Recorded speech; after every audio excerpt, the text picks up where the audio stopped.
Salut, bienvenue pour ce Face à Pierrot du 14 avril 2025. La première question de la semaine est de Keke Town, une de vos stars préférées. Que penses-tu de la ministre des Sports? Je trouve qu'à propos des Ultras, elle a montré qu'elle ne maîtrisait pas du tout le sujet, qu'elle ne savait pas s'affirmer face au ministre de l'Intérieur. Plus généralement, elle donne l'impression de mépriser le monde du sport. Alors, je ne sais pas si elle méprise le monde du sport. Tout ce que je sais, c'est qu'effectivement, chacune de ces déclarations à ce sujet suintait la compétence. Et j'ai envie de dire que ça fait malheureusement un moment qu'on a eu pas quelqu'un de compétent au sport. Je veux dire, tout le monde se souvient des sorties incessantes d'Amélie Oudéa-Castéra dans tous les sens. Et là, c'est vrai que bon, de toute façon, c'est pas elle qui est à l'initiative de cette tentative de dissolution de groupe de supporters. Hein, c'est Bruno Retailleau. Et comme je l'ai déjà dit plusieurs fois ici, je trouve que c'est complètement con et que c'est pas le problème du moment. Je pense surtout que le ministre de l'Intérieur a des choses bien plus urgentes à régler que s'attaquer aux supporters. Ce qui veut pas dire que tout va bien dans le monde des supporters. Ça veut dire qu'effectivement, mais il faut que tout le monde se mette autour d'une table et qu'on arrive d'abord à endiguer toute forme de violence autour des matchs de foot, parce que c'est pas supportable de voir qu'en Allemagne, les stades sont blindés, qu'il y a des parquages, parfois à l'extérieur, de plus de 10 000 spectateurs, et qu'en France, on n'est pas foutu d'organiser un déplacement de 600 supporters. Il y a un vrai problème à régler, mais il faut le régler peut-être avec le dialogue et pas uniquement avec la sanction. Fred Lichtel me dit: que pensez-vous des déclarations de Monsieur Nicolin et de la réaction de Monsieur Ferry? J'aime beaucoup Laurent Nicolin. Je sais que c'est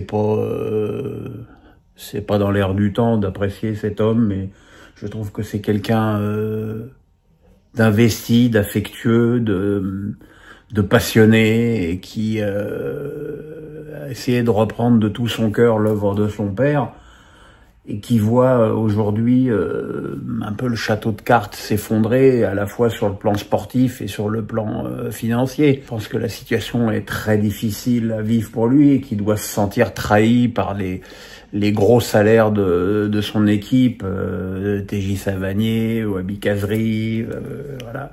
Donc effectivement, cette 8e défaite consécutive hier à Angers, montre que voilà, qu'il en a ras-le-bol et qu'il est à bout de nerfs, et surtout qu'il voit venir le mur derrière, parce que il est évident que c'est un club qui était en grande difficulté sur le plan financier, et forcément une relégation en Ligue 2 va pas aider à ce niveau-là. Donc moi je comprends sa détresse. J'ai pas envie de lui faire la pauvre vanne que tout le monde lui fait depuis des semaines après sa sortie malencontreuse, c'est vrai, sur le resto du vendredi soir. Voilà, moi je lui apporte toute mon affection et tout mon soutien. Et quant à Ferry, moi je vois dans sa réaction une forme de respect pour son président et pour le désarroi de son président.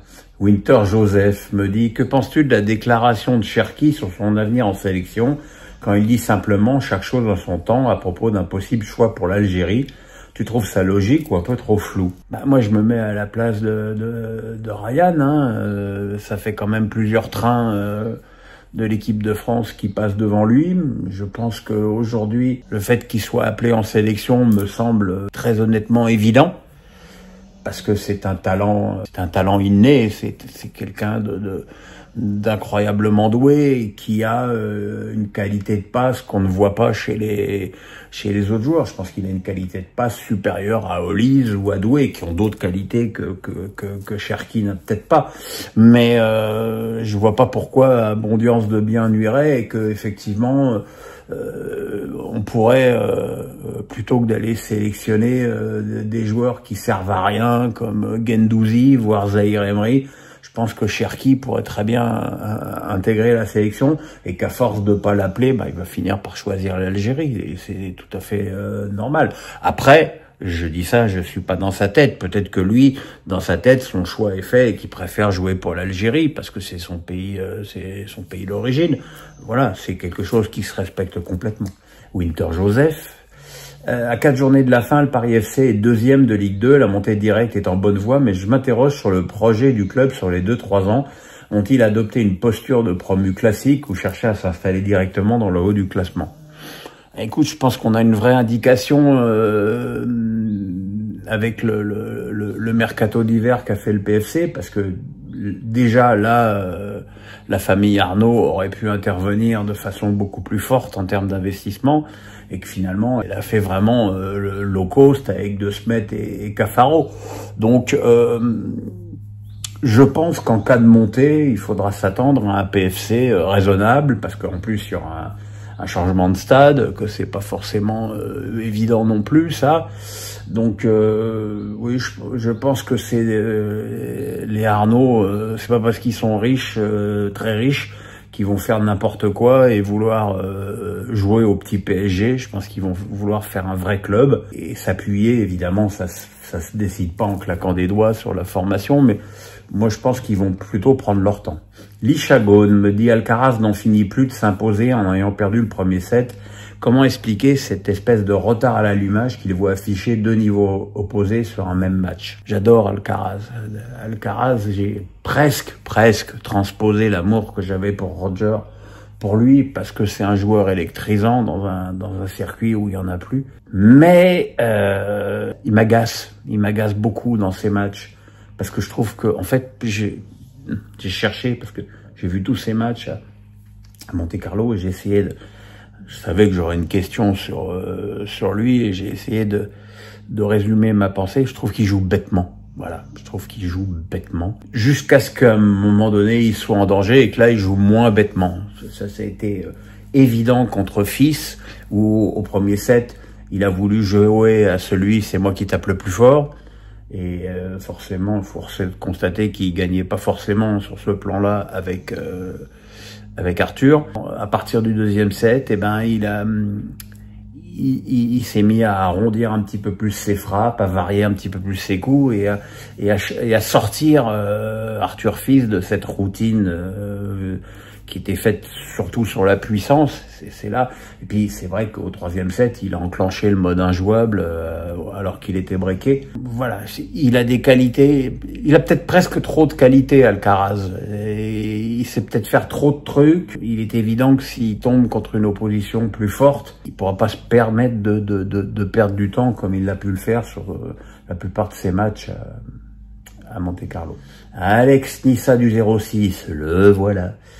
En tant que supporter niçois, j'ai besoin d'une thérapie. Malgré l'égalisation à Strasbourg dans les derniers instants, je suis pessimiste. As-tu des arguments positifs sur Nice permettant de croire à une qualification en Europa League? Le classement, j'avoue que je me suis pas penché sur le calendrier de niçois. C'est vrai qu'à Strasbourg, ils ont montré un côté friable qui est assez inquiétant. Bon, ils sont revenus à la dernière seconde des arrêts de jeu sur un joli coup de tronche de Ndiachimile sur un corner. C'est vrai que ça reste un but sur coup de pied arrêté. C'est pas une équipe très complémentaire. Et puis c'est vrai qu'il y a des joueurs qui ont pas l'air hyper dans le projet. C'est vrai que c'est bon, tu vois, je vais avoir du mal à te rassurer. Je pense que c'est l'équipe sur laquelle, sur les 7 premiers, c'est l'équipe sur laquelle je miserai le moins.